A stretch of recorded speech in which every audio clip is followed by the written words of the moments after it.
And Southeast Texas, it's seen its fair share of violent crime lately, including a spike of shootings around New Year a couple weeks ago. From assaults to homicides, these events, they are a major concern both for law enforcement and for you, our viewers.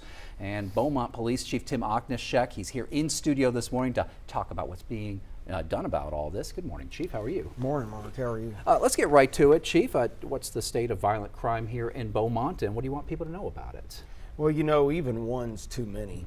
But we have had a second year of a significant reduction in violent crime, which I'm thankful for.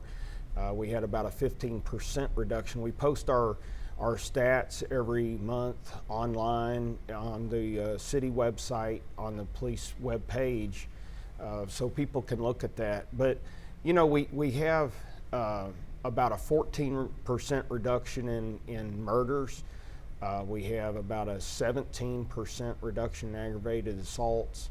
So, you know, the big thing is that we're having a lot of friends and family. It's not stranger issues, it's friends and family or acquaintances that are hurting each other, either stabbing or shooting each other, and that's very disturbing. We're hopeful. We have had an extremely good clearance rate, which we're thankful for. Our detectives have been able to achieve 100% clearance rate on the homicides, and all our clearance rates are well above national standards. So that's you know, we're thankful to dedication of our people, whether it's patrol, detectives, or even the use of technology through the Real-Time Crime Center. We're having a lot of community support as well in giving us tips and telling us what they witness. Chief, what I'm hearing you saying is, first of all, this violent crime, for the most part, it's not random. It's people who know each other. Yeah. They have some sort of beef with each other, and they're settling their differences that way. And what I'm also hearing you saying is that you've had a 100% clearance rate on homicides. That means every single person who has allegedly killed someone, you have arrested them and held them accountable as well. Well, we don't hold people accountable, but we're sure sending them to the DA's office and let the juries and the judges decide. Understood, Chief. You know, one of these fatal shootings happened just 2 months ago, right outside my front door. I live on Broadway there in Old Town, of course. I think I actually knew the gentleman who was arrested, said hi to him a couple times.